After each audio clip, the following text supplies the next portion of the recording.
Somebody else? Yeah, I didn't let her in. Admit all. Okay. I'm admitting everybody. Okay. Now how do I get this down? Okay, perfect. All right, we're gonna get started.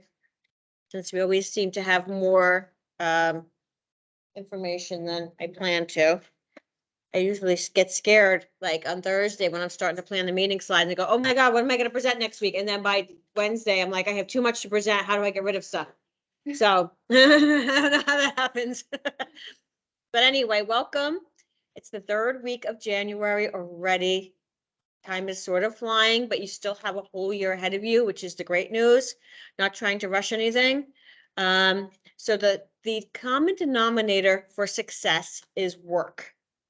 And I thought that was important is because, you know, you have to put in the work in order to be successful in real estate specifically. And it's hard to put in the work because you are an entrepreneur. You are a business owner. You are responsible for what you do every single day, right? You don't have a Joe McDonald over your head saying, this is what needs to be done. And this is, you know, whatever the case may be, right? So it's just you. Maybe you have your family over your head saying, wanting certain things, or you want to provide a certain lifestyle or school or whatever the case may be. Hopefully that's holding over your head, right, to do the things you need to do. But you have to be consistent and you have to work every day. So this morning on my call, I spoke with the agents and I said, listen, if you were to put in 1 hour of work a week, 1 hour of an income producing activity, meaning you don't prepare during that hour. You don't look at your emails during that hour. You don't answer phone calls during that hour unless it's a call back from somebody you called. You literally take it out 1 hour a week and you say, Mondays, I'm going to call my sphere. Tuesdays, I'm going to reach out to, or I'm going to do door knocking. Wednesdays, I'm going to do letter writing. Thursdays, I'm going to do an equity review, whatever the case may be, right? Because it's easy to say to everybody, you know, this is what you need to do, or how many appointments you need to have, but I feel like everything needs to be broken down to be more granular for you to understand. So actually, I should have passed this out earlier. Have some out and then I'll get more if I need, but it's just activities. Again, you know what you have to do. You just have to be reminded on a daily basis and you have to put it in your calendar. Everybody has 1 hour a week that they can commit to their business. I mean, I'm sorry, 1 hour a day that they can commit to their business, 5 hours a week, where they can shut everything off just for 1 hour and just really focus, right? Because you have to have appointments. If you don't have appointments, you don't have business, you're unemployed. So again, I know everybody knows this. I just think we need reminders of what we need to do to be successful. It's the beginning of the year, and I want to remind you, the market does not dictate your success, you do. Right? So don't worry about what the market is. You can always be successful in any market. There's going to be a lot of successful agents this year. There's going to be a lot of them. There's going to be a lot that are stuck, right? It's depending on your mindset. So again, just a nice reminder for you guys, but you have to work. Work is really, really important. So our agenda for today, we're going to welcome our regional MTS, Heather, who's doing an amazing job so far. Jamie McMahon's here to stop in and say hello and remind you of, you know, all the things that are going on in the attorney world in real estate. I'm going to share with you how to get leads in 5 minutes, just from what you already have in your My Weichert CRM. We'll go through some December company and regional awards. Anthony will share with you a market update. I think it's a good one this year, this week, not this year, this week. I'll go through some office updates, local market absorption rate, new listings. And just a reminder, next week, I will not be here on Wednesday. So there's 2 options we can do. And I want to leave it up to you. Hopefully that's a good idea to do that. But either have the office meeting on Tuesday, or you can join the Randolph office meeting, right?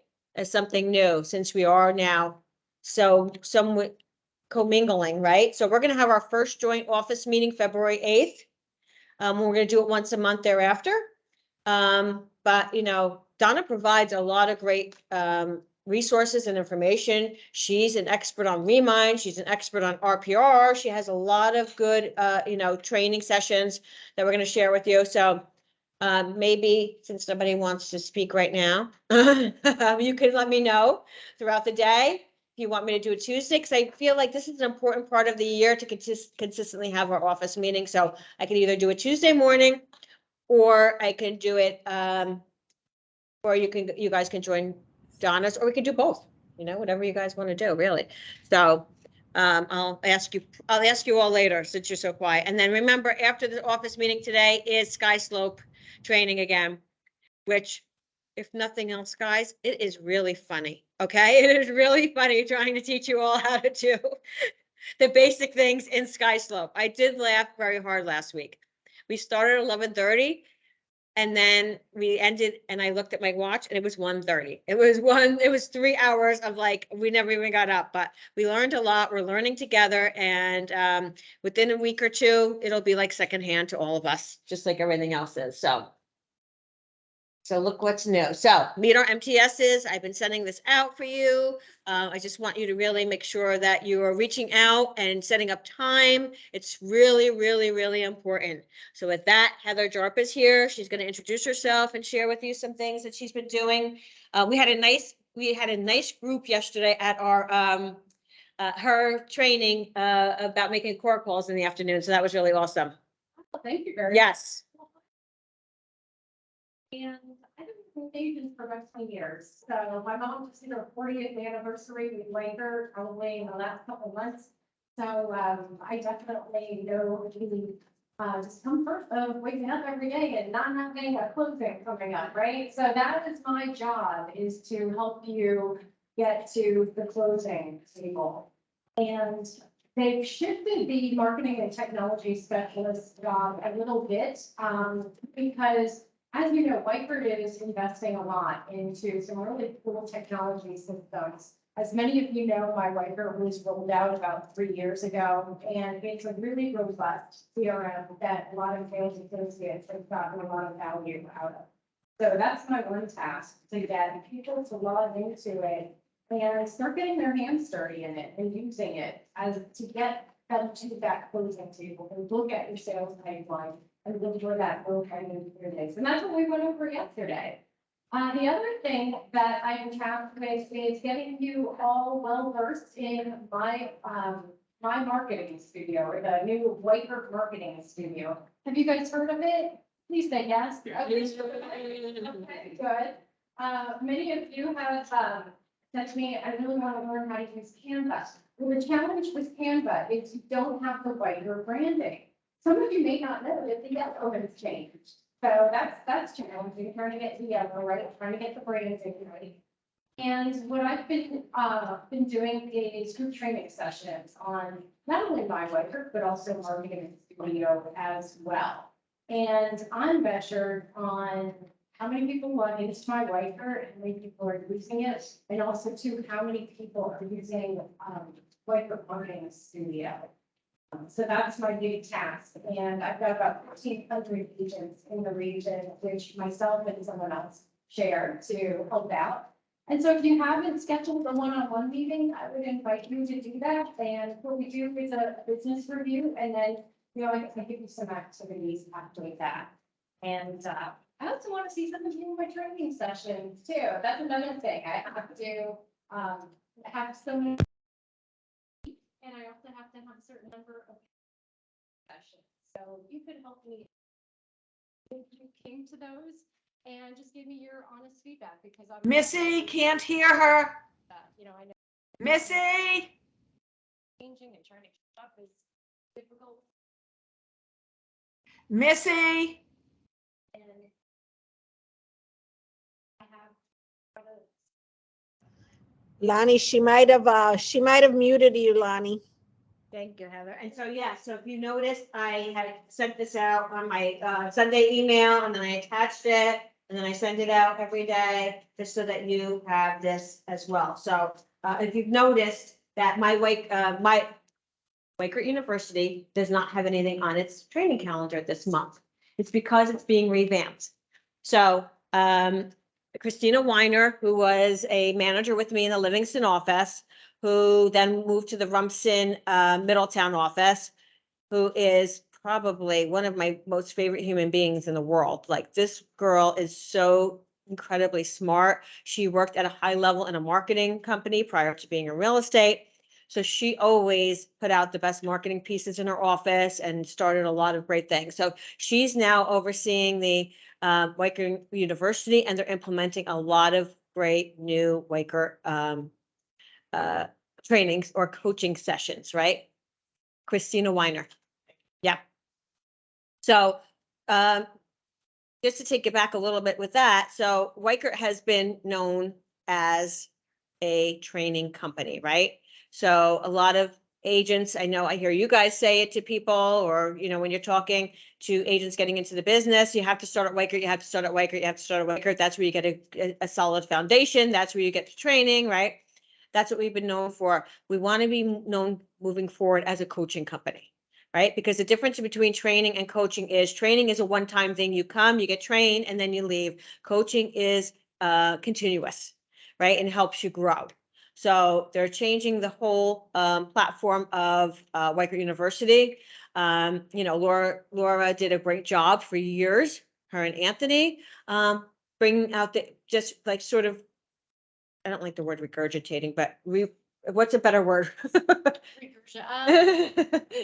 Sales skills. I Yes, think, but over bringing time. back the Yeah. stuff that we have, but not being able to maybe introduce new things, right? Yeah. And Christina being on the sales force on the front lines, like I like to say, for so long, has a mentality of a realtor, right? So knows what you guys are looking for, knows what you guys know what you guys need. So it's going to be presented differently to you. So anyway, Heather is a great asset. She's doing some phenomenal things. I love her mocktails. I have to join one day.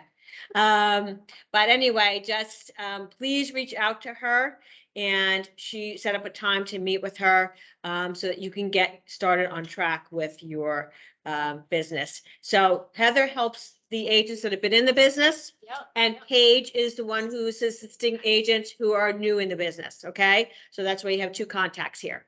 So if by mistake you reach out to one and it's the other, they will make sure that they get you to the right person and they'll get you situated. And if you are new, you are more than welcome to attend my training. So just, it's open to everybody. So just because of the one-on-ones and the sheer numbers, they divided the groups up. That's all. Yeah, so Heather had her training yesterday, which was, it was really, really good. She did a really great job.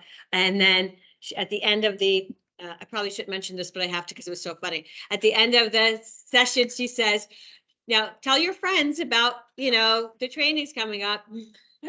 And one of the agents goes, you mean even if they're not with Weichert?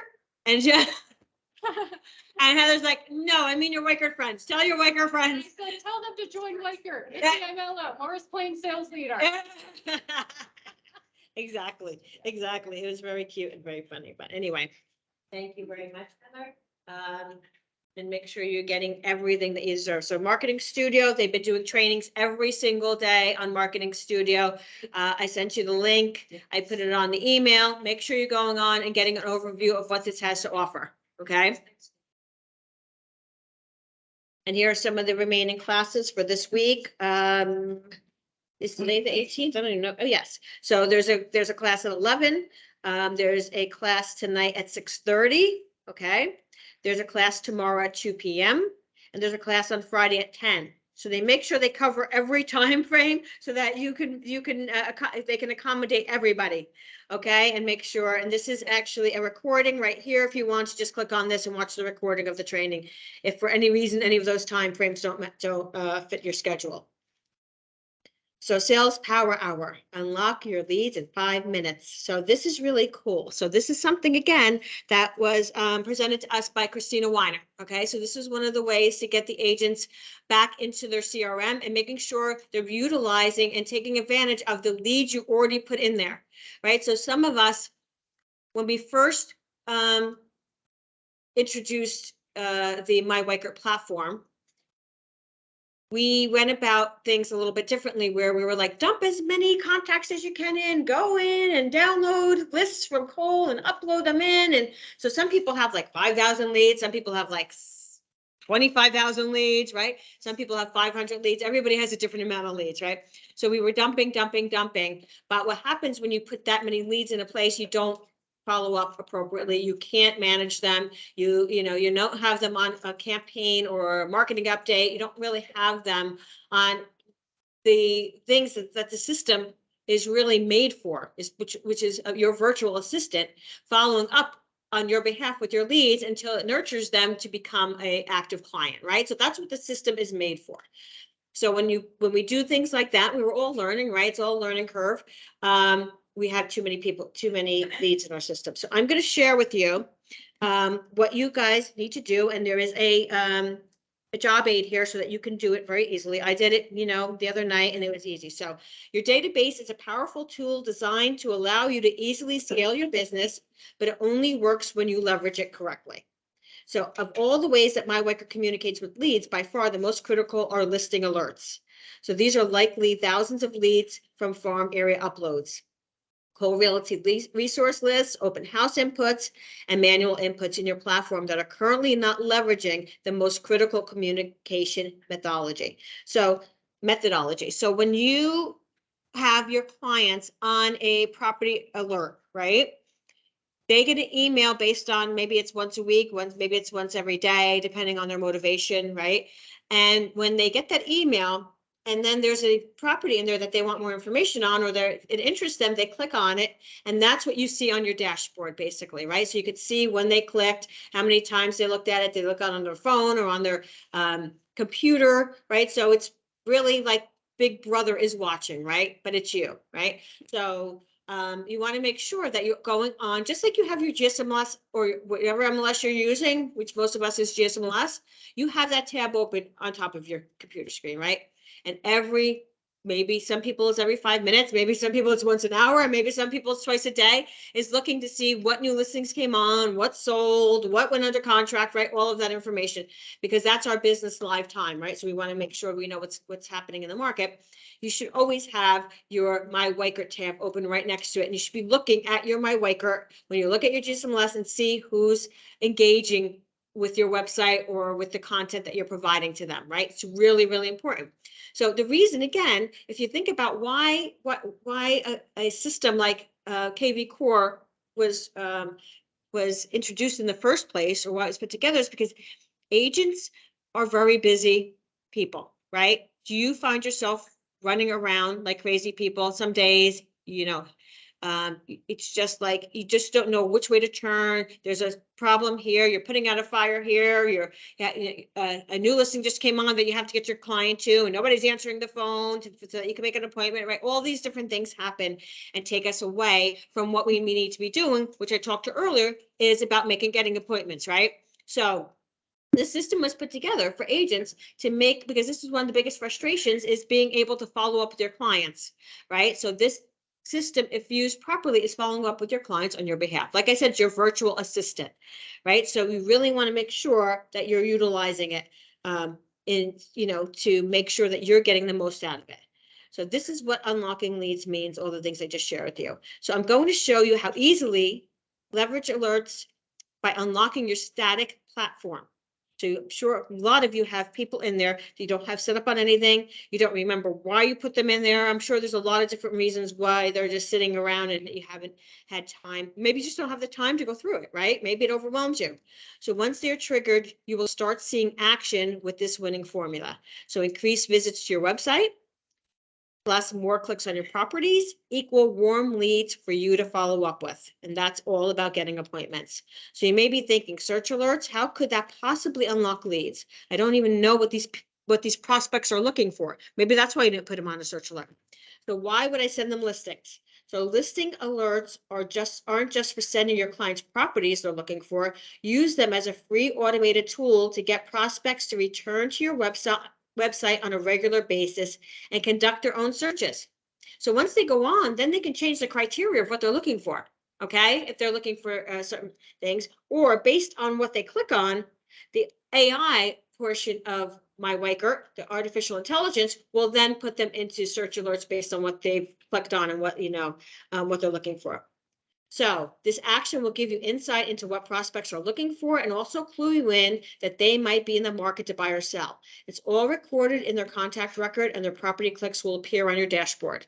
Okay, so remember, it's all about your mindset. So you got to make sure you change your mindset that this, you have to remember this is a great way to get in front of leads, especially for the new year. So search alerts warm up leads for you. Right? Again, you want warm leads. You don't want cold leads. So look at search alerts as a way to sift and qualify leads that aren't talking to you right now. Instead of making 1,000 calls to the prospects in your database that aren't engaging with you, use search alerts to identify the ones that have taken the steps to go to your website. So they're raising their hand, and that hand that they may be in the market to buy or sell. Your follow-up is completely different with this approach. You aren't a stranger calling with no context. You're the agent following up to offer them help with the search on their website, right? So now they've been on your website. They know a little bit about you, right? At least that you're an agent, right? So there's some connection there. So when you call, you're not calling cold or blindly, right? That's the difference. So how to follow up on property clicks. So there are different ways to communicate with prospects once they start visiting your website. My 4 favorite ways are call them. That's my number 1 call. Just give them a call, reach out to them. Number 2, core video email. Okay, everybody has that core video in their contact. So you could do a core video email, text, handwritten note. So these are the 4, my 4 favorite ways to follow up. Don't forget to log your call. You get 10 free videos a month and you can upgrade to pro if you needed more. I'd be happy if you used your 10 free videos a month that you got as far as core video email. That would be amazing. And then this is what you say. Hi, this is Missy from Weichert Realtors. I'm calling to thank you for visiting my website and to ask about your upcoming real estate plans. Are you thinking about selling, buying, or investing? You always want to know where they are in the market. Secure an appointment for a first step.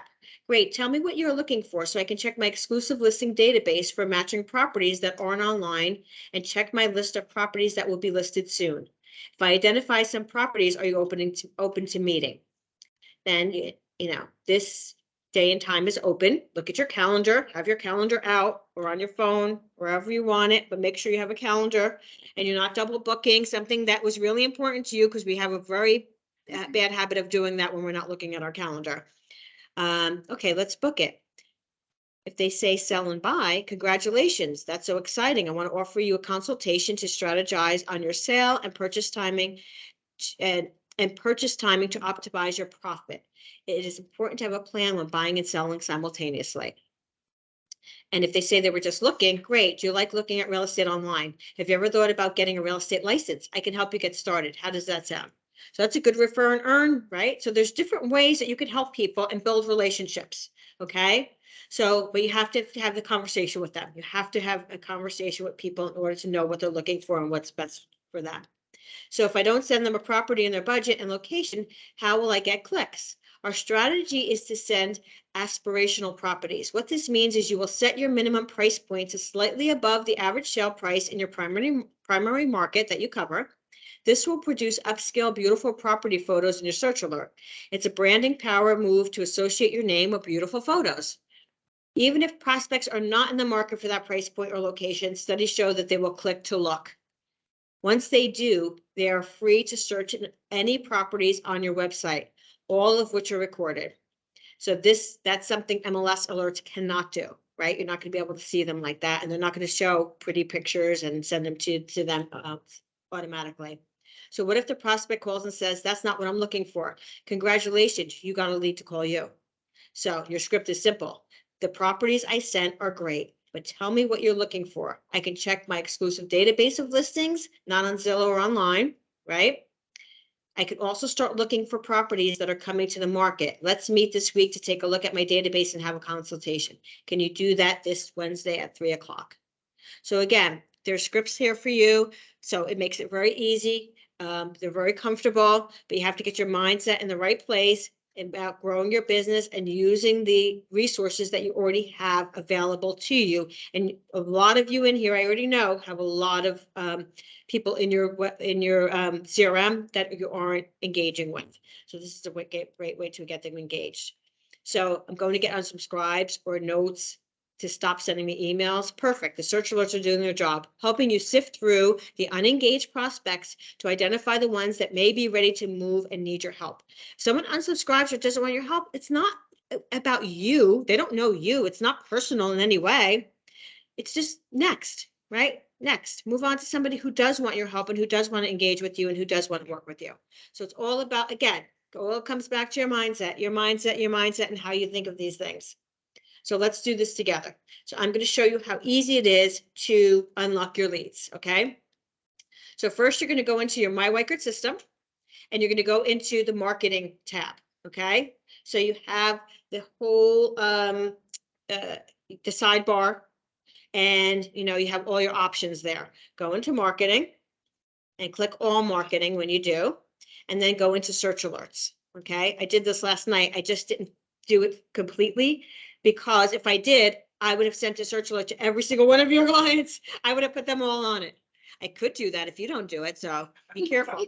I have the power. I have the power. So click on a create alert. Okay, so that's what you're going to see. Once you click on search alerts, this is the box that's going to come up, and you're going to hit create an alert, right? Because you want to create a new one. And in that, you're going to hit, as a hashtag, you're going to put generic search alert _ Morris. Okay, if you want to do Morris County. If you want to do Bergen County, you're going to do _ Bergen. If you want to do Essex County, you're going to do _ Essex. Okay, so this is by county. So you just decide which county you want to put in there. Okay, then type the county that you cover most. So then the next in B, you're going to put Morris County in. It's going to come up. You're just going to click on it, and it's going to be in there. And then C is add the average sale price of your area and the minimum field, and leave the max empty. So right now in our office, our average sale price has gone up to 475,000, right? That's an average sale price, right? So that's really good, right? So you can use that as your minimum, right? And then leave it open going forward. You can put it up a little higher. Again, you can do what you need to do. But again, it's about getting those pretty pictures and those homes that people are always nosy about seeing, right? Oh God, that's gorgeous. I'd love to see the inside of that house. And then change the frequency to daily or twice weekly, okay? And then click add alert. So once you've done that, then you have a hashtag, right? You've made a hashtag, and you're going to copy this hashtag minus the hashtag. Does that make sense? So you just want to have, without the hashtag, generic search alert _ Morris County or Essex County or whatever you're doing. So don't do the hashtag. And then you're going to go into your business analytics. And I'm going to show you this in real time because it's really quite simple. I feel like it's longer to go through these steps than it is to actually do it. Click on the business analytics to find the unengaged leads in your platform. And then click on your KV core activity and no search alerts. So here they show 1,347. Did anybody guess how many I came up with last night in our office? Based on 1,300, just think about that. What did I come up with? Eric, come on. Oh, Eric. 250-something thousand. What? Okay, no search alert leads that all of you guys have in your thing. Okay, that's huge. I was like, what? That's crazy. So to view is now, this view is now all engaged leads in your platform. And then you're going to select the top, and you're going to click off at 250 contacts at once. You're going to add that hashtag, right? Click more actions, and then click add hashtag, paste the hashtag in the box without the hashtag symbol, hit enter. So the hashtag is gray, then click update tag. So repeat for as many pages as you have. And then I'm going to show you real quickly, because I know it gets more, it gets more complicated when I feel like I'm trying to describe it this way. So here I am in my KV Core platform. Here's my sidebar. I'm going to go into marketing. I'm going to click all marketing. Here's my search alerts box, right? And I'd be happy to do a training where we do it step by step with you guys, like anything that you want. In this box, I'm going to create an alert, which, as you can see, I already did, generic search alert for Morris. But if I didn't, I'm going to create it here. Okay, and I have the frequency set for twice weekly, and in the area is Morris County. Okay. Then I'm going to go into my business analytics. And this is where I'm able to see how many leads are or have no search alert. So see right here, unengaged leads. I wasn't lying. 254,170 leads that you guys have in your My Weicker portal that are unengaged, that have no search alerts on them. So if I wanted to, I could just add that to all of them right now, right? And then hopefully get them engaged with you guys. So that's how it's done. I would click on this little box here, and then it takes me to the leads. So once your box there, right? When you get there, your unengaged leads are only going to be your unengaged leads, obviously, right? I have everybody's. So you're not going to see 254,000. Eric Troutman might see 250. I don't know. He might, but so it's going to take you right to those leads in your platform. Okay. So once you click that little blue box, and then you're going to just click everybody, right? Well, first I want to get my page to 250, which it already is there. So I'm already at 250 rows, and then I'm going to click everybody. I don't know why it's, oh, maybe because these are private leads, so I can't. Those are your leads. Oh, so I can't do your leads. There you go, guys. Anybody that's in private leads that you put in, I cannot do.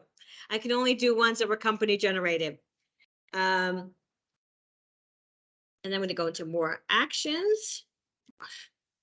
I'm going to add a hashtag, and then I'm going to add that hashtag of, I already forgot what my thing was, generic. Generic search. Thank you. Thank you. Search alert. Yeah, search them. Search alert. And there I go. And I'm going to update tags, and then it's going to update all of them. And then I'm just going to sit around and wait for all those great leads to come and engage in my Weicker system and on my website. And I'm going to check my platform every day. So that's how easy it is. See how much easier it was when you're doing it versus when you're going through, you know, the whole job aid script. So again, you have now unlocked leads and created massive traffic to your website. Now the work begins. Work in your database daily. Do your simple daily routine of checking EVP, email events, valuations, and search alerts. Call everyone that visited your website and clicked on a property. When you book an appointment, call me to celebrate. Is that awesome or what? Yay, somebody. I did ask for a microphone. They wouldn't give it to me. I did. That's 1 hour a day. Well, yes, that could be one of your days, Catherine, that you're calling all the people that engage. So you need session. Yes, we'll do a session. You know, I'm always happy to do a session. No, schedule. Yes, and Heather could do this as well, right? She could probably do it in her sleep. I will have to go through the job aid again. Heather could do it in her sleep. So just so to give you an idea. So yesterday, one of our new agents who has been in the restaurant business for years and years and years and years, you may all know who I'm talking about. He was here, and a new listing came up in Dover. If everybody saw, the Quiet Man Pub is now for sale. Isn't that crazy? Yes, for anybody who's been in the area for so long. Yeah. He says, so what was he about to do? He was about to go on GSMLS, take a picture, copy a picture and put it up on his Facebook because he wants to market it, right? Which is a great idea, especially because that's his area of expertise. And I was like, hold on. This is what you're going to do. You're going to go on your website because we want to drive people to your website. So you're going to go on your website. And again, just as a quick reminder, guys, I just want to show you how easy this is. If you want to, and you know, you can market any listing that's out there, right?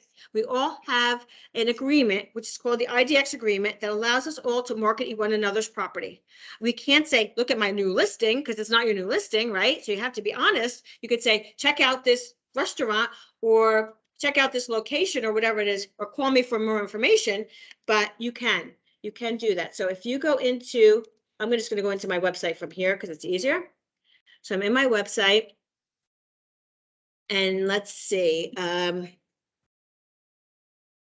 going to say, I think it was 62 West McFarland. Let's see, Then it's gonna put, okay, here it is, right? So let's just say I was gonna market the restaurant. So here it goes. Up here, I have a link, right? Now that I pulled it up. You're gonna copy that link. You're gonna go into your Facebook. It's really, really easy, really, really easy. Do you mean Facebook? Yes. Yes. And then I'm gonna pretend I'm creating a post, so I just copy that link. And you should be copying it into your business page. I'm just doing this quickly, right? Just to show you. So I'm going to paste my link. And there it goes. Okay, so now I have, Heather's so proud of me. That's all that matters. Heather's proud of me. So now you can remove this link and then you can put your message, right? So now if someone goes in here, it's going to drive them back to your website. And then you're going to be like, oh, look at these people looking at my website, because you're going to see it on your dashboard if you're checking your dashboard daily. So again, there's all these great tricks, but remember, don't take shortcuts. Don't go on GSMLS. Don't go on anywhere else to share listings or anything. Make sure you're going through your website, okay? Because you want to drive people to your website. Okay, so that's just a few little tips I want to share with you. Just going to go over awards real quick for the month of December. I usually don't share with you company awards when it comes to offices and individuals, but I think it's important for you to see, because a lot of people are people in surrounding offices. And I think it's just nice to see what's going on out there and to keep you up to date. So, you know, dollar volume for the month of December, Eileen Scott was #1, right? That's huge. Mara Glauberg was #5. That's huge, right? Huge. To be on this list is huge, honest to God. To be on this list is huge. Then there's just people that you know, and you're like, oh my God, I see so-and-so, right? But, and then you get to know people. So dollar volume for Weicker.com. So anybody who was successful in converting leads from Weicker.com. Listings last month. These are our top listing agents in the, these are actually company-wide. These aren't regional. So even yours, Mara, was company-wide. So that was #5 in the company out of 112 offices. Revenue units, company-wide. That's why you don't recognize all of these agents. Sales, company-wide. And then this is our region. So I have to flip-flop my introduction slide for each of those because they're wrong. So these are our region. These are the agents in our region for dollar volume, top 5. For listings. Revenue units. So Jill Southern's #1. I mean, that's pretty huge, right? That's pretty huge. Sales. And then our December company awards for offices. So up until this month, we were always on these awards. You guys were always on these awards. And this month we haven't seen it. So we got to get moving, people. We got to get engaged and got to get those appointments out there. We always made it, always made it. So this is dollar volume for Weicker.com, listings, top revenue units, top sales. And then December regional awards individuals. We have Mara, who is sales tied for the month. And Phyllis with rental units. Phyllis is a rental unit queen, right, Phyllis? Where is she? Oh, I can't see her. She's behind somebody's head. Congratulations, Phyllis. And then for teams, Brenda Lee and the lead team. So we did have an awesome month, a lot of great agents. Just wanted to share that with you. So before I get to that, Jamie, please come up. I thought I had a slide for you and I think I was supposed to put you before something, so I apologize. I got off on a tangent. So everybody knows Jamie. Happy New Year. Happy New Year. Happy New Year. Thank you for having me. I think what I would like to tell you today is, besides, I mean, I learned a lot today, all the things you're doing on the back end, and it's, slower time, but there's a lot of value in it also, just in terms of basic, besides all the technology part, getting organized and cleaning up your contacts and doing all that. Like, a lot of people think, oh, this is a really stressful market, but every market's stressful in its own way. You know, I've been to plenty of meetings where Missy's talking about, you know, handling highest and best and doing waivers of appraisals and inspections and mortgage contingencies and all that. So I think it's important to realize, you know, the market that we're in and how to take advantage of it best as an individual and how to help your clients and get prospective clients. I always say, you know, one of my mantras in life, I always say is the good passes and the bad passes too. You know, this will pass, it's cyclical, and those of us have been doing it a long time. Remember being in a market like this in like 07 or 08, back when you were an agent. Yeah. And, you know, we remember it quite well. And the good part about it is once it picks up again, you're like, this is awesome. Like you forget how it was, like, you know, to be busy again. And it's great. It feels really good. So you just have to remember, you take advantage of this time, and then when it gets better, you're going to take advantage of that also. Yeah, it's important to remember they're all aspects of business. It's not always good. It's not always bad. But if you keep yourself strong, you know, as an individual and a professional, and you keep going and do what you need to do to get ready for the busier time, you're always going to be in good shape. You're always going to be in good shape. And the thing is, to clients that are dealing with the stress, the buyers dealing with the, say, you know, the higher prices or the interest rates, and then you have sellers who aren't selling as fast. Once that loosens up, they're happier also. So I think it's a win-win on that side, definitely. The important things that I'm seeing right now is one of the common themes always: make sure that your buyers are realistic about their closing dates and locking in their interest rates accordingly, because the contract closing date is only a targeted date. On the same vein, tell your sellers not to book their movers the second that they get out of attorney review, because there's a lot of things that still need to happen.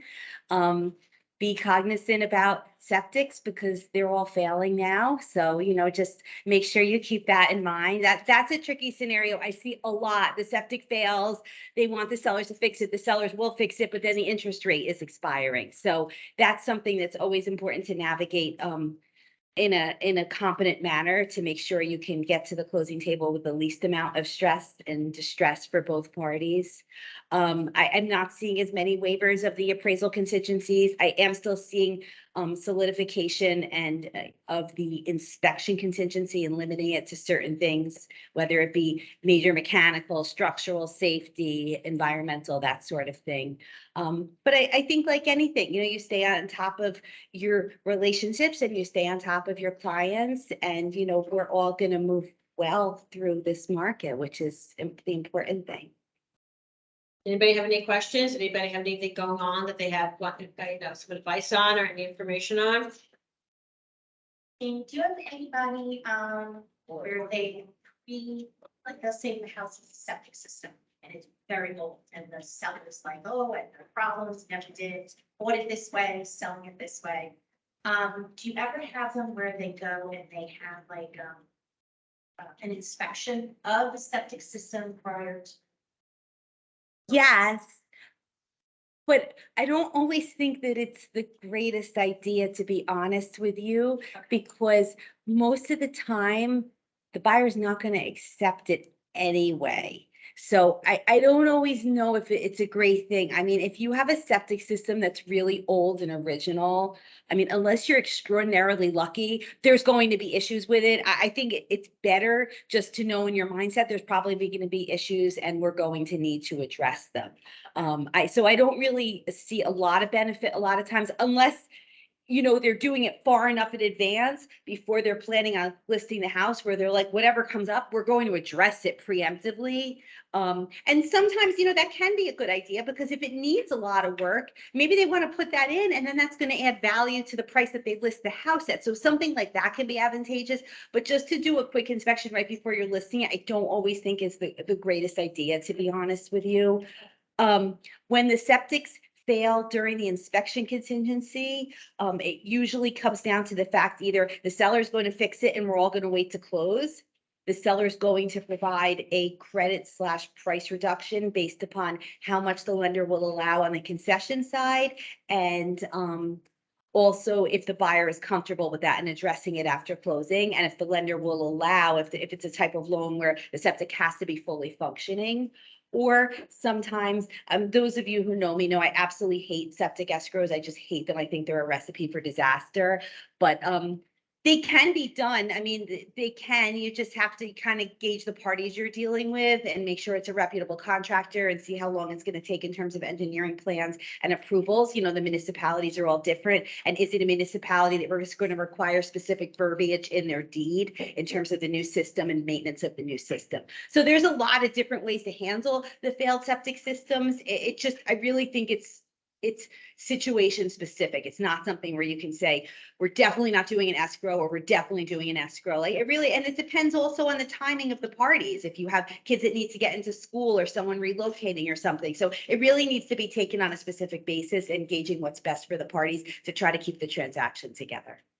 And I just want to add something to that, because I agree with Jamie in the fact that if your client is going to have a home inspection, a septic inspection prior to, as long as they're going to address, there's enough time for them to address any issues, then they can market their home with a new septic or a new this or a new that. Otherwise, what they're doing is they're taking a chance and then putting it on the market, having the buyer come, and now they're gifting the buyer that, right? So that's where I feel like you need to have a conversation with them if they have it. Do you want to gift it to them? Because this is the two scenarios you have. If you want to have a septic inspection and then take care of it, we can market it as this has just been replaced or this has been redone.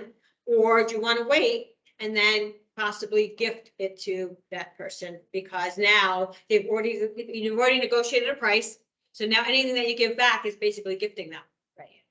And just like a slightly different scenario, I had a client up in Sussex County and he had an underground oil tank and he had contamination on the property and he knew it and he was adamant, I'm not addressing it. So we had the conversation multiple times, he, his agent, and myself, like you are severely limiting your options of who's going to buy your house. But he was okay with that. So I'm not going to say it was easy. We probably went through somewhere between 3 and 5 buyers. And, you know, it was priced accordingly. It wasn't a lot, but at the end of the day, we closed last month and he closed on that house with a underground oil tank with soil contamination. The buyer was willing to take responsibility. It was a cash purchase. It was someone who was looking to invest in it, but you know, it can be done. Absolutely. But you know, you just need to factor in all of the variables. Like something like that is not going to work for a family with 2 young kids that are looking to get in the house and move in. It has to be specific to the kind of buyer that you're looking for.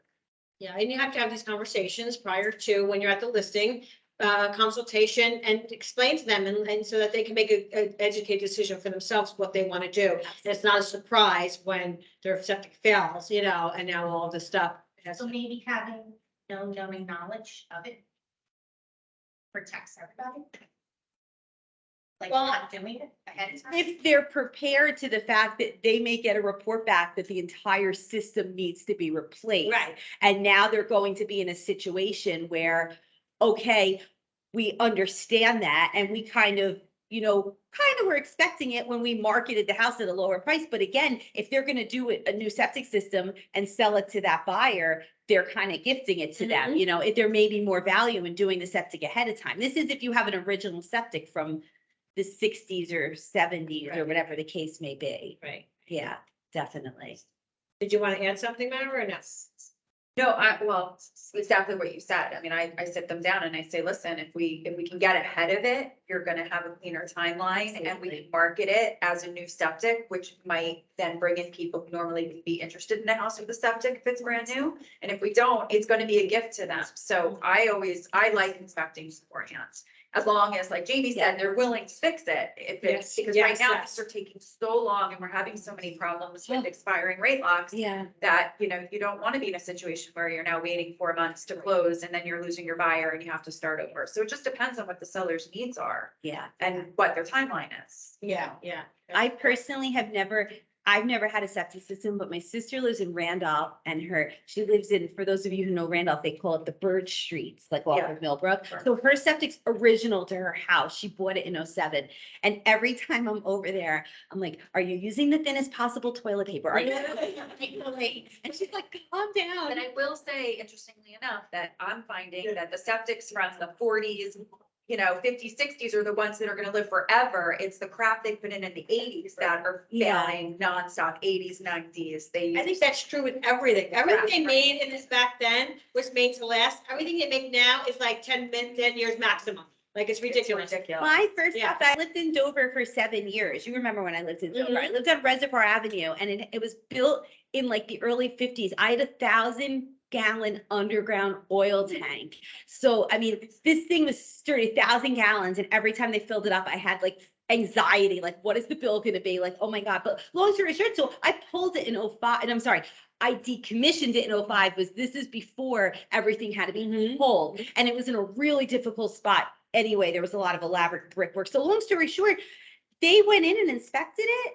So it was, 53 years old. There was no issues with that tank. They filled it, they put a tank on the side of the house, and I sold the house 4 years later, no issue. Like, that tank was solid after Yeah, 50-something years. There were no issues. And you certainly don't see that a lot of the time. Even, I'm sure you've all seen, I've seen plenty of times, they go to pull tanks that are already decommissioned, and there's holes in it. There's contamination that they still have to address, even though it was decommissioned properly. So that's something to be cognizant also. The oil tanks and the septics are always very big concerns that way, just because of the fact that, they're very expensive. There can be potential environmental contamination. So you have to just be really, really careful about that. Yeah, yeah. Knowledge is power. I think Knowledge it's is better power. to know. Always Absolutely. better to know and just have to be Absolutely. prepared to deal with it. Yeah. Absolutely. Did you have a question, John, or? I was just wondering if you're seeing more people come through with sewer inspections. I just had one recently and they had, the sewers on. I'm thinking sewer, good, we're solid, push that one away. Yeah, I am seeing it, not all the time. I was but shocked. I see it more from my clients that are moving here from the city. Yes, exactly. Absolutely. Exactly. So I am, Exactly. yeah, I just had one in, Yeah. Misty Mountain Road, yeah, they did one on Misty Mountain Road. I had one in Morristown. Yeah. Yeah, it's just another fun thing to navigate, definitely.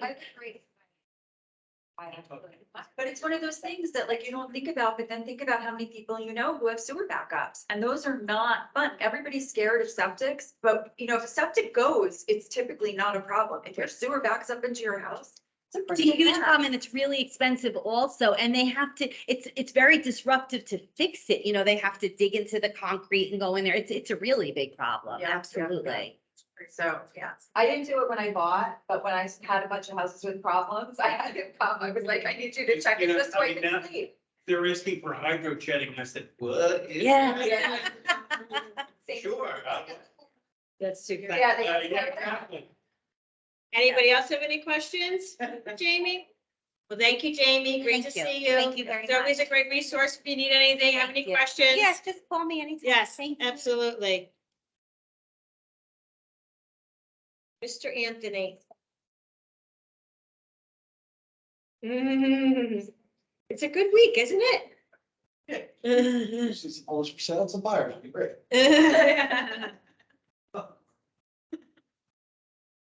We're right at, we're trending in the right direction, which is great, so, just the market update, the headline report for the week was, consumer inflation. And the report showed that inflation continued to be moderate, which was good news for interest rates, until the future. The work's not done, but the numbers are heading in the right direction. Well, the rates, and the rising rates earlier in the week, we saw a solid drop. This is from last week. And the inflation report that we released, what's happening now this week, major reports, this week will include the producer price index, retail sales, and industrial production. The real estate sector will see builder confidence, housing starting permits, and existing home sales. So with these numbers, I mean, we're starting to get into the fives with some folks, 15 years, we're in the low fives, FHA buyers, we're in the fives. So, we've come off some of those big highs that I mentioned last week that we were seeing in the sevens for some folks in November prior to Thanksgiving. So, we're seeing some really good opportunities. I spoke to a buyer this morning. She was pre-approved, 6 months ago. And I mean, picked up a quick, like $350 a month in buying now. Right? So I mean, that quickly equates to about $75,000, So like as fast as things they get lost, we can catch it back on the other end, which is great. So, if your buyers are pre-approved, anybody that you're pulsing, people that you're pushing on emails that have been pre-approved or they've been pre-approved, let's get a checkup on them. I mean, I sent a lot of emails out to clients right around the holidays, just wishing them a happy holiday. But also let's jump on a call and see what's going on, what's changed and what's happening and stuff like that. So If the Fed is still raising rates, why are mortgage rates falling? The Fed controls the short-term rates directly. They are actual overnight lending rates used by financial institutions. Mortgage rates move every day based on the market feels going to happen in the future. The market feels inflation is wanting, and the Fed will be slow, the rate increases. The markets can move today in anticipation of future events. So, some of the stuff that we're talking to buyers about is obviously, people are concerned with rates being higher.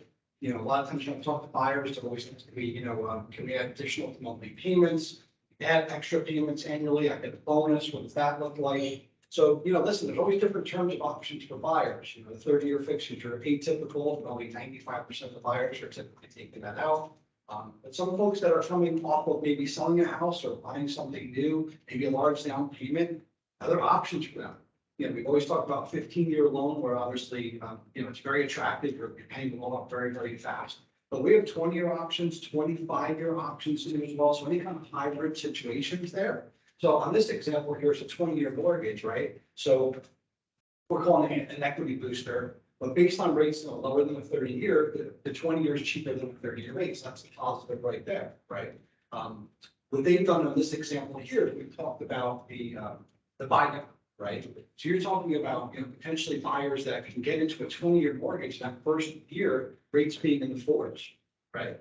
And then the second year to the low 5s and the 30-year amortizing at 6.375 versus the 30-year being at, let's say, 6.5%. Again, it's really a bit dated, unfortunately. And it shows the comparison from that 30-year versus that first and second year as far as options. And the buyer would pay off the loan 10 years early, obviously. They would save over $100,000 of the life loan, interest. So it's just other options for buyers. For some folks, I'm always giving them options as far as payment wise, especially depending on what they're putting down or what they're long-term.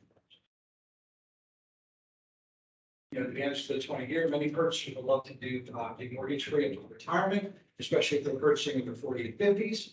However, the higher payments on 15 years is too high for them in their budget. Advantage of a 20-year gives you 2/3 of the benefit of the 15. If the 15-year is paid off 15 years early as compared to a 30. 20-year pays off in 10 years early compared to the 30. 10 of the 15 years of benefit is 2/3. Payment increases of the 20 years are approximately 50% less than the 15-year again compared to the 30. So the rate of a 20-year is less than a 30, as I mentioned, but typically it's not as low as a 15. But however, the 20-year rates are getting closer to that 50, which is good. Blanket advantage, we had talked about this last week or the week before. Any buyers purchasing right now for March 31st, that thing that'll get extended. We refinance them 7 months down the road, or when interest rates fall, we waive all our lender. Rates about $1,500.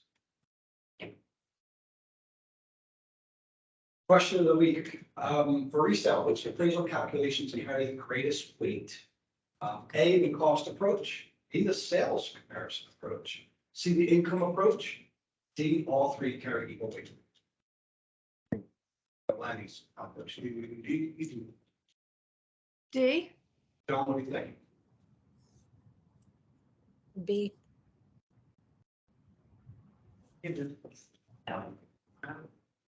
I'll go with D.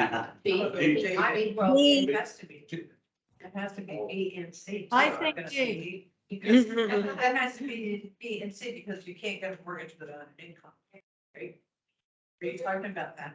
I don't know what you're talking about. Never even heard. The answer is actually B, the sales comparison. approach. It's funny, if I get like money. She went right for the cash. She wasn't even fooling around. So I love it. Keep in mind, like, you have different type of properties, we'll take habits and stuff like that, different rental, income, then calculate income on Got property. it. Sales comparison approach is when obviously you're taking comps and sales. You can go Got it. traditional plans. Off what Jamie mentioned before, though, what Mara was talking about also, just keep in mind, if you have a buyer or seller, where they've done a pre-inspection, septic has issues, let's call it a total failure. Seller's like, I don't even know if I can afford to replace it. Let's drop the house to 40,000 on the list, and we'll just sell it as is. But we'll note in there, septic to be replaced. just keep in mind, if you have any buyers that are getting mortgages, and that data is in there, that's gonna be a problem, right? So just remember that piece, it's super critical. You're not gonna be able to get a mortgage on a property, especially a conventional, FHA, VA, all those type of options. When it comes down to that, they're gonna require it to be fixed. Now, obviously, if that stuff is going on, we don't know about it or anything like that at all, then that's fake, that's great that things are getting fixed and replaced. But if it's in big letters and stuff like that, on a listing especially, or the appraiser gets wind of anything like that too as well, you're gonna have a challenge with that. So just kind of keep that stuff in mind when it comes to that. Yes, sir. When a listing comes on, you know how you can change the wording? So can you remove the wording, or do they go back and look at the listing stuff? I don't think they're going too deep, but I mean, obviously, if it's more public on the MLS. No, I mean, once it's removed, like, once we take it all off, like, I reduce the price $40,000, I say it, and then it goes under contract, I remove all that language. You're cheating. It's, And she loves it, and she's very happy about that. yes, I mean, might not I don't be know, I mean, just keep in mind, Elise, No, it's not really cheating. I'm trying, you're saying get the wording out, and I was wondering, do they go back in time?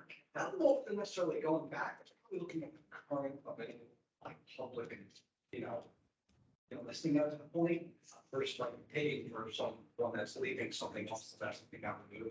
Like, just keep that stuff in mind, and if it's not mentioned, then all of a sudden, like, the appraiser goes to the house and the back in the yard, it's also gonna be a problem, all that stuff has to be addressed. A credit or a concession won't work.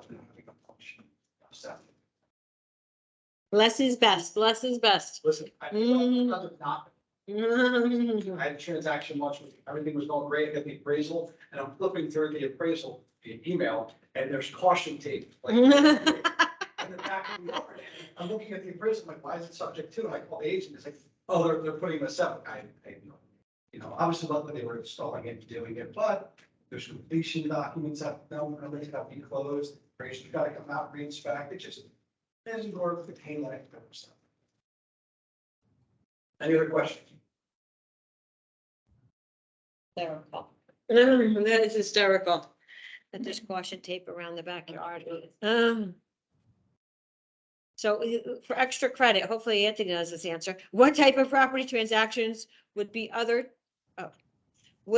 two approaches match up with? Well, I know the income approach, I believe, is with investment properties. We already got that. New construction. Oh, okay.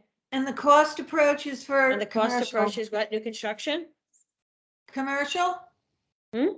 Commercial. Different, new, okay. There you go. So some office updates. So with Sky Slope, because there won't be any paper, we'll be paperless. Right, John? John's our Sky Slope king, okay? FYI, have any questions, call John LeVar. He has mastered Sky Slope. So Silvana will no longer be printing out your GSMLS listing and then faxing it over to MLS, right? You're gonna have to get that to them. Now you can do that very easily because it allows you to email them the docs. So what you have to do is you have to save it to your computer, right? And then you copy that unique, I guess, the email or reference that you're going to put into the email, which is basically the listing number.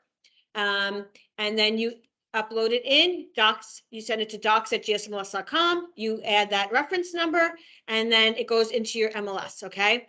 Now, the thing is, we can't do that for you. The reason is because, I don't have the paper with me, is because GSMLS only allows that paperwork from the email that you have associated with your MLS account. So that's why it's like, Silvana, she'd be like, well, I'll do it for them, it's okay. But she can't because she tried it and that's what came up. This email is not associated with that account. So you're going to have to learn how to upload your paperwork moving forward, as we move into the paperless technology era. I think we've been in it a long time. I just think we haven't been in it. So that's number one. Number two is when you withdraw a listing, right? Now you have two options now. You can either list it conditionally, which is how we list it here. Okay, meaning they cannot list with another broker until that listing expires. or you can list it unconditionally, which you need approval from the broker because it's not your listing really. It's the broker's listing. So you can't remove or withdraw something unconditionally unless you have permission.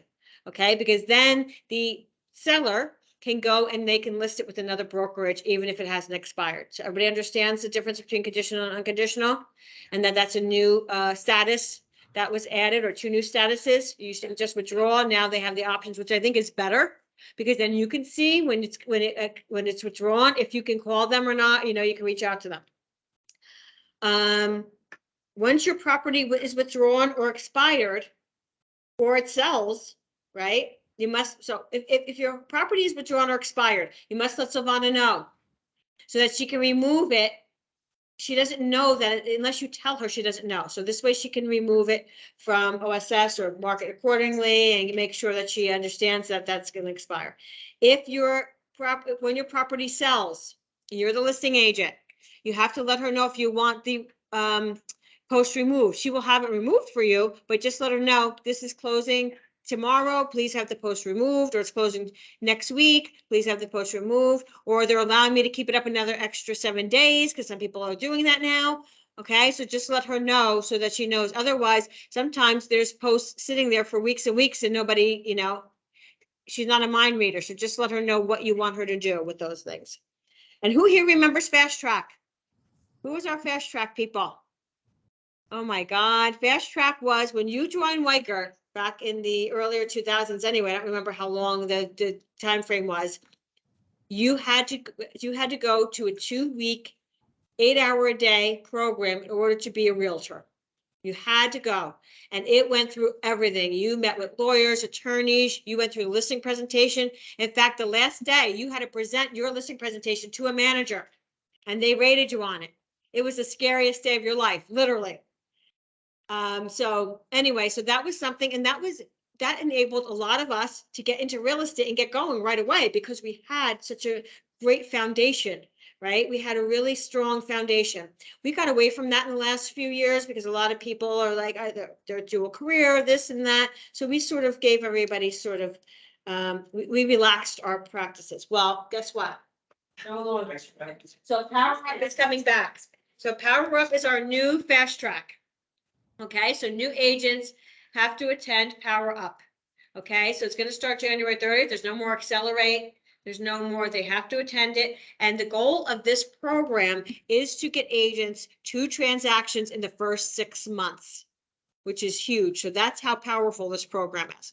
So I'll be talking to my new agents, one-on-one about this and getting them all signed up and getting them in. I just wanted anybody to know if anybody's interested in taking a course or getting into this, just let me know and we'll talk about it because I can enroll anybody in it. It's going to be classes of 40 at a time. So it's not going to be like this mass amount of people. And again, it's going to be making sure that we get agents on track and get them productive ASAP because that's really what's the most important. Yes, sorry. Is that a hands-on approach, like a practical, the way it was? Yes. 15 Mhm. years ago? Yep. Is it 2 weeks still? It's 2 weeks still, but then after the 2 weeks, you're still in the program for, like I said, it's a 6-month program because you are to get into production within 6 months. So there's call sessions, there's all kinds of income producing activities to get the new agents in a good daily habit right from the get-go versus, sort of floundering or struggling or figuring out what to do, right? That kind of stuff. So Classroom or virtual? Hmm? Classroom or virtual? classroom. Here? Classroom. Yep, it's gonna be in Morris Plains. So for our agents, it's, no brainer. For all the other offices, they have to come up to Morris Plains. How does that impact the cutoff with the mentor? So that's a great question, Terry. So the Power Up program is a 5% referral, okay? For the first 2 transactions, okay? Where the Partner Up program is a 25% referral for the first 2 transactions. So we have a very good Partner Up program here, but a lot of offices do not have the same, or their manager's the one who's partnering up, right? Because they don't have the support from their office. Or agents who, have identified that they love helping other agents, they don't have what we have here. So that's another conversation I want to have with my partners, my mentors, is to see, because really in the end, it's 30% then, right? So it's nothing, it's worth every penny. If they're productive in 6 months and getting 2 transactions, that's amazing, right? And then everything else from moving forward is theirs, and they're just gonna be, heavily productive. So it's really, again, up to the mentee. I know they don't like that word here, but it's the best way to describe it, because that's what you are, a mentee, what they want to do both or not. Because they're getting, the benefit of being with a partner is the shadowing and going on appointments and doing all that stuff, right? So that's the beauty of having or benefit and the value of having a partner. So this was just rolled out, brand new. I mean, I have some pages here if anybody wants to take a look at them and just see what it's all about. So we were just introduced to it this week, so it's brandy new for us, so I don't really know everything about it, but just wanted to share that. So this is what it is here. And then I went over the facts and over the paperwork. I just wanted to show you real quickly, since everybody knows New Jersey, NJACB is no longer, right? Everybody's panicking. I can't get on NJACB. I need to find this. I need to find that. Well, GSMLS really has a really great tool for that. So you don't no longer have to go to another place, right? So if you go on to the GSMLS listing that you are interested in finding information about, right? Right on the side here, there's a tax data link. So you want to click on that tax data link. And when you do, you want to scroll down to public records, and where it says building square foot, that's where you're going to see the square footage there. I mean, there's so much more information than even that. So let me show you that real quick just to. So I'm just going to pull here. I went on to Michael Elms and I pulled his Hill Street. So I'm going to click on that. That's the one I was sharing with you. So here's the tax data right here. So I just click on it. And it gives me a lot of great information about the property, aerial views, not only of the property, but of the tax map. Here's some owner overview of the owner information, right? What their sale price was. So everything's right here. So I really like this. I think it has a lot more information. The listing history. And then you go into the public records, and this is where you will be able to see different information. Now, like, for instance, someone had asked me about, I liked NJACB because I could see for Shongum Lake specifically if that property had lake rights or not. So, and I'm sure this is true for all lake communities because we live in a very abundant area with lake communities, right? So in additional lots, if this had a lake community, it would say lake rights right here. So you can see that information here as well. You just have to get used to the new view and what you're looking for and what you're looking at.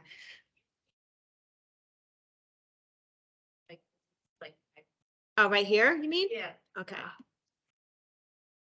So this tells you, I guess, where the deed was registered or recorded, when it was recorded, what the sale price was, and here's actually a copy of the deed. Awesome. Yep. But that's what we have to go, that's what I look for, when I go to NJACB's 15. Yeah, no, this is great. This has, That in there's, oh, and I can go on a listing, I want to make sure that they're the actual. yeah, that's a great idea. That's a great point too. Here's the property hazards, FEMA flood, wetlands, right? So you can go into flood risk. So everything is on one page now, and you can see everything that you need to know. So you don't have to worry about not having New Jersey Act B. This is the property history, neighborhood, right? All the information that you would need is right on this one page. So now it's just found in tax data. So I just wanted to share that with you. Just so you know you have that available. Anybody have any questions in regards to that? Mine opens up to Vidnotwani every single time. It says, welcome Vidnotwani. I don't know why, but I'm not going to try to change anything. As long as I can get in, I don't care how. Our office training schedule, we're doing our morning motivational call every day at 8:30, which is really working out well. And this Monday, instead of Tuesday for our new agent training, we're doing a Monday one at 1 o'clock. And it's meet our all under one roof team, and everybody's welcome. So our new agents, our weekly meeting will be on Monday at 1 o'clock this week, not Tuesday. Okay. I'll send out reminders and talk to you. Today is headshots. If you're wondering why all my new agents look so spiffy today and they're all dressed up and everything's done, that's why, because we have headshots today in corporate from 12:30 to 2. We don't have an open house report because we don't have open houses because we don't have inventory because there's no, listen, I could go on and on and on about that. Continuing ed classes, remember, they're doing a hybrid one, February 1st and 2nd. So you can either be on Zoom or be in the classroom here up in Western University. It's $99 and it encompasses all of the CE credits you need. You have to be satisfied by April 30th. Okay. February 1st and 2nd. Yes, so it's 2 weeks from today, actually, Wednesday and Thursday. So go on to this New Jersey, go on to the schoolofrealestate.com. It's schools with an S of realestate.com, and then you can register right there. And there's a link here too, so that you're able to do that. Don't forget our refer and earn program. Great way to build some legacy, right, in your business. One of the things we don't have is a retirement plan, so this is a nice option to be able to do that. I wanted to put Peter in again, so I will before I send the signs out. Thank you again, Peter. He introduced me to a new agent this week who will be going for his license. So it could be someone who's even just looking to put their license in, or a brand new licensee. Or we do it all guarantee, $5,000 closing cost. Closing date is still available, so make sure you register your clients for that. Our absorption rate is changing. Our absorption rate is changing. So I know we were seeing like one town that had a little blip that was higher whenever we did this, but here, obviously, right here, you see week over week from what it was last week over this week and the same here. And then our absorption rate is getting a little bigger, right? I think the national average is 3.3 months inventory, which is not really bad at all because we need the inventory, so we really should be welcoming it. It's just that I think the houses that are on the market are the ones that are overpriced and people aren't purchasing, and that's where we're seeing a difference too. So this is, towns. So you see Randolph's 3.2, Rockaway Township's 3.8. Morristown's 9.5. They have 19 active listings and 2 went under contract in the past 30 days. 5.7 in Madison, 2.6 in Chatham, 4.1 in Montville. So they're starting to, we're seeing a little shift, right? So we'll just keep an eye on that and to see what's going on. And then our active listings on the market. These homes have been on the market. So again, just taking a look at them, see if there's opportunities for open houses for you. Reach out to the agents. We have had a few agents who have done rental open houses just so they can get out there in that field and make sure that they're meeting people. So another opportunity. So don't forget about that. So those are all our active listings. And then we have new construction and land in East Hanover and more land. So we have, I think, a lot of land, and these are exclusive listings that are coming up on the market. So if there's anything that you think your client is interested in or looking for, reach out to these agents directly and see when you can get your client in. That's the beauty of having what we call like a pocket listing, right? To share with your clients, something that they can't see on the MLS. So there's quite a few exclusive listings out there that will be coming on the market. Anybody have any new listings they want to announce, price improvements in search of, anything that they're looking for out there? Thank you. Anybody have any questions? Anything else to add? Okay, so we'll be meeting over in the other side for our sky slope training by the kitchen. Oh. That made my life easy. That made my life easy. I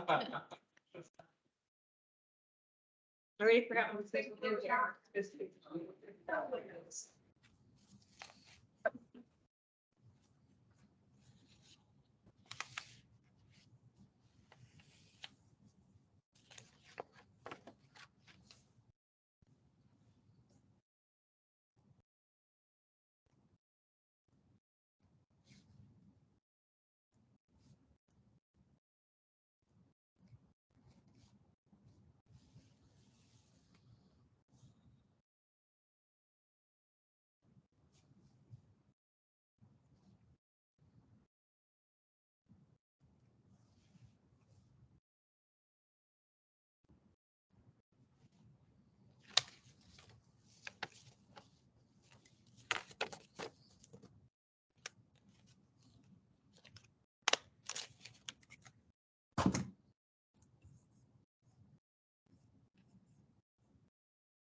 have it.